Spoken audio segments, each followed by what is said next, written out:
Bududa, where a landslide, a very dangerous mudslide, took lives, and we are told that more than 40 people have died, and some have been saved. But we have Wilson Watila, the LC5 chairperson of Bududa, online, just to give us an update on this talk of the nation. Yes, sir. Good evening, sir. Good evening, sir.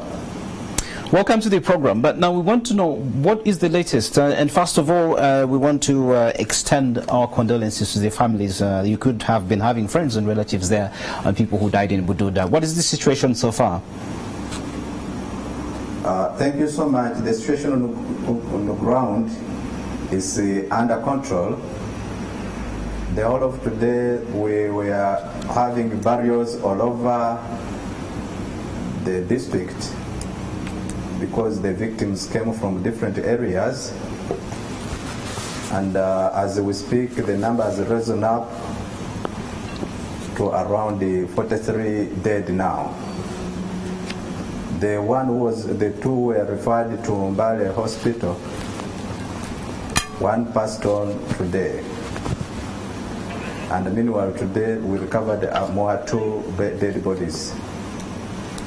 Okay, so as far as concerned, we have 41 dead bodies identified and buried. That is very sad. One is not yet recognized, and one we are having a piece, just a leg. That is very absurd. So now, do we know whether there are more people still trapped, apart from the leg that has been recovered, and are the rescue efforts enough? Because we know of a government team that has been sent to assess the damage and how much is needed, by people in that area, and to do a disaster assessment. Really, has the team arrived, and what have they said? What is the report coming out? We have arrived. We have received a team from Prime Minister's office, headed by one Brigadier Oluka. It is on ground. We have Red Cross, which has also come in. We have the community, which is also on ground. But we are having information that another team from UPDF has been put on alert. One has been instructed to begin searching from around Butareja upward stream. So the search is still on, given that today we managed to recover about 2 dead bodies, and that's giving us a picture that we still have work to recover more bodies. There was this an excavator, Mr. Chairman, that was sent. The Uganda National Roads Authority equipment, including excavators that were sent to the disaster area. Have they been able to go through? Because we know that the roads are bad, roads connecting the area that was hit by mudslides. Have the excavators been able to get to that area and probably help with the rescue efforts? Yeah, there is tremendous work going on. One of the bridges has been opened. First of all, we had thought that maybe it has been swept, but fortunately it has been just blocked. And when this excavator came, it opened it. Water has started flowing and vehicles are beginning to cross. We have now shifted to another bridge. By this evening, they were removing some very big rocks, and we hope that maybe by around 11 tomorrow, we would have also gone through that bridge. And this is the bridge now nearing the scene. Mr. Chairman, there was a school reported to have been buried. Could you be having information? Because I know you were there just a few hours ago in that area. Can you tell us how many children, for instance, could have died? What exactly happened? And is there any plans really to make sure that we get some more information on the death? No, I think that was a very wrong information. I managed to reach this school yesterday morning. But is it standing or it was buried? Mud.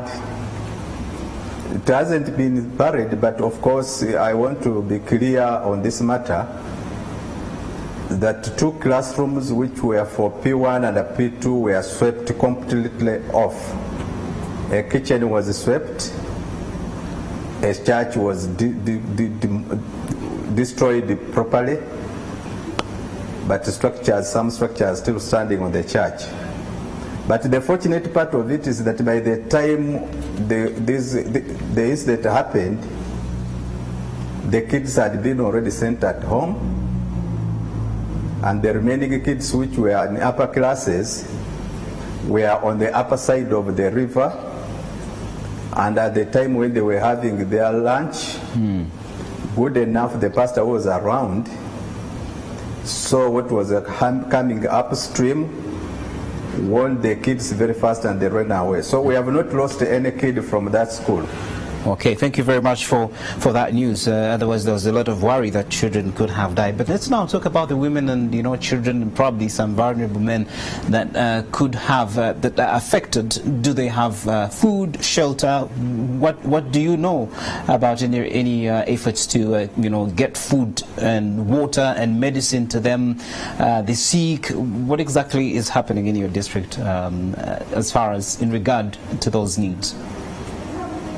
No, so far we have received a truck full of assorted items, the non-food and food items relief, and we are continuing to distribute them. But simply because today there were burials going on within that particular area, we stopped the distribution until tomorrow morning. Okay, so but as we speak, we have those. Okay, that's fantastic so far that government is doing. So what next now? Tell us a little bit about, is there any resettlement plan or is there any being mooted currently, and what is going to happen? What next? Tell us, what is government thinking, at least from where you sit? And that is the most crucial area. Government has been making statements on issues of the resettlement since the first resettlement in October 2010. None of any other resettlement has ever been implemented. We have been promised all along for quite a bit of time. Just in July last year, a team was sent from Prime Minister's office to come, register, take photos, get ID numbers from the highly risk people from high risk areas, being promised that maybe within 3 months they will be resettled. Unfortunately, as we speak, none of those people has ever known where it is going to be taken next. Today, as I was climbing up with my diesel, I was being abused for having deceived people that they are going to be relocated.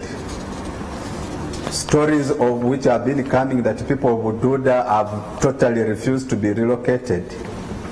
It's what the government is still basing on, maybe to delay the relocation. But I want to take the public and the nation that the people of Bududa are willing, and they have been waiting since yesterday, and they are ready even to leave tomorrow. So the issue of people of Bududa refusing to be relocated is no longer a story to be talked about. It is nothing and nothing. People are just waiting for time. And that's why at times we are making very serious statements, and the people of Bududa are saying, I think, government is ready to celebrate the people's lives when they have died, than taking them away from the bad area as promised by government.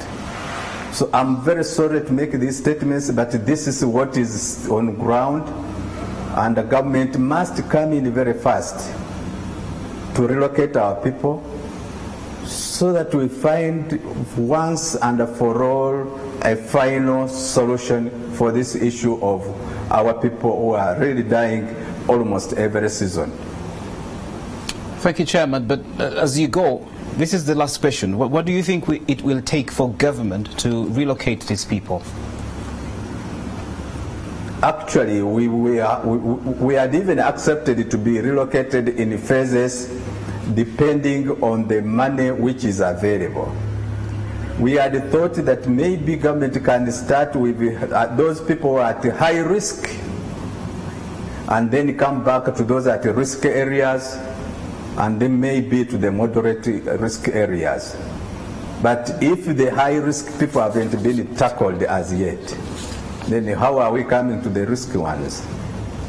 So we have reached the extent of accepting in whatever form of phasing to relocate our people. We accept any form of arrangement by the government. Wilson Watila, thank you very much. As the LC5 chairperson, Bududa District, we really appreciate your time, and we'll be getting back to you for more updates on this deadly disaster. Thank you, sir. The Bukarasi landslide triggered disaster is the 67th registered between May and October this year. This is Talk of the Nation.